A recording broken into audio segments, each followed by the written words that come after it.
रामराज्य आलं पण शपथ मोडणारे हे आमचे मुख्यमंत्री आहे।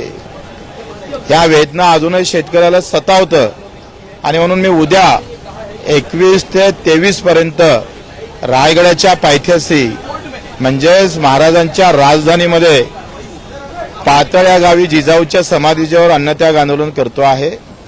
तिथून शक्ती घेऊन महाशक्तीत या सगळ्या मागणीसाठी दिव्यांगांसाठी आणि शेतकऱ्यांसाठी आम्ही लढणार आहोत। उद्यापासून 3 दिवस अन्नत्याग करतो आहे आणि म्हणून सरकारला सांगायचं आहे का हिंदूलाही पोट असतं, हिंदू शेतकऱ्याला पोट आहे, तपासा थोडं, तो उपाशी आहे, तो लढतो आहे। तलवारीनं जेवढं मारलं जातं त्यापेक्षा धोरणानं किती मेले, जेवढं औरंग्यानं नाही मारले त्याच्यापेक्षा जास्त सरकारनं मारले। जे काँग्रेस 3.5 लाख शेतकऱ्याच्या आत्महत्या ह्या 5 वर्षा अगोदरचा आकडा होता, आता तो 1 लाखानं वाढला असेल। एवढी मारामारी जर धोरणामुळे होत असेल तर हे औरंगजेबाचं कृत्य थांबवणारी औलाद कुठं पैदा होईल का याचा विचार करतोय, याची अपेक्षा करतोय का कोण ना कोणी उभं राहिलं पाहिजे। आणि हीच सगळी मागणी घेऊन आम्ही लढणार आहोत। आता काही विचारायचं विचार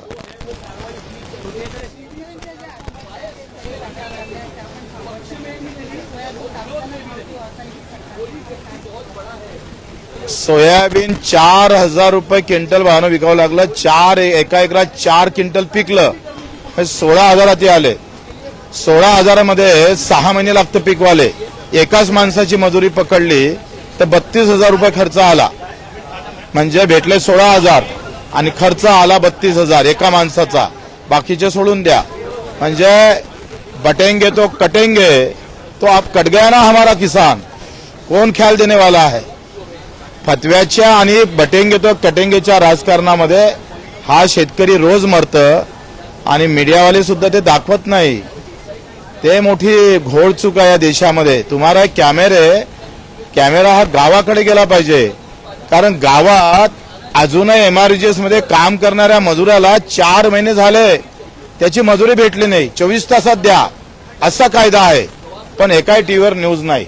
तो पाय पसरून तडपून मरतय, पण तुम्हाला कव्हर दिसतं मीडियावाल्यांना, त्याचं दुःख आहे। 4-5 महिने झाले त्या दिव्यांगाचं मानधन त्याच्या खात्यात जमा झालं नाही। ज्याला 2 पाय नेन एका घरात 4 दिव्यांग आहे तो कसा जागत असेल याचंही थोडंसं मला वाटतं तुमच्या टीव्हीमध्ये आलं पाहिजे, हे विनंती तुम्हाला करतो आहे।